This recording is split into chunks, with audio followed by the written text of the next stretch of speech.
Ito nga po pala mga idol yung gagawin po natin ngayon.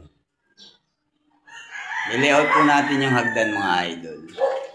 Hindi po tayo nakapasok doon sa may ginagawa natin isa kasi umuulan po eh. Sakto tumawag naman po yung pinsan po natin na papatulong. Kaya ito po, dito po ako napunta. I-layout lang po natin yung hagdan mga idol. Medyo maliit nga lang po pala mga idol yung area na ito. Pero gagawa po natin siya ng paraan. At ayan na nga po mga idol, sinimulan ko na nga po siyang nilayout. Kung mapapansin nyo, dinrawingan ko na po siya ng uling. At may makikita pa po kayo mga idol na pizza. Doon sa area po nung ginagawa ko po na yan medyo maliit po yung corner niya. Kaya po may lumabas na pizza. Kung tawagin po yun, yung pizza, yung box po, hatiin po natin mga idol. At bago ko po i-layout yan mga idol, syempre sinukat ko po muna yung sa ibabaw, yung finish po nung tiles niya mga idol. At ang lumabas sa sukat ko po 180 cm.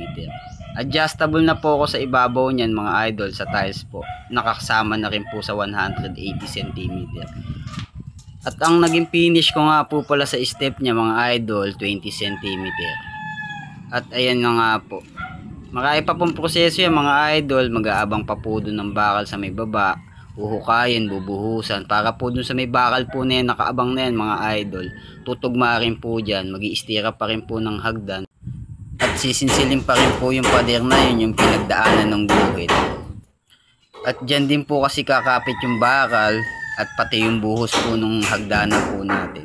Kung may magbibideo nga lang po mga idol, papakita ko po sa inyo kung paano po yung mga detalye.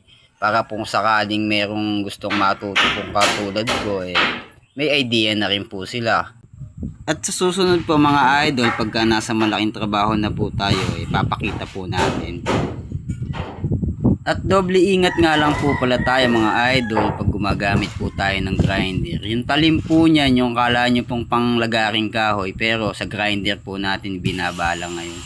Mas mabilis po kasi itong ginagamit mga idol sa pamputol ng kahoy. Kaso nga lang po, medyo ingat-ingat lang po. Marami na rin po kasi kung mga naging kasamahan na tinamaan po ng ganyan. At ayun na lang po yung magiging payo ko sa mga gumagamit niyan. At hanggang dyan na nga lang po pala mga idol yung video po natin. Marami pong salamat.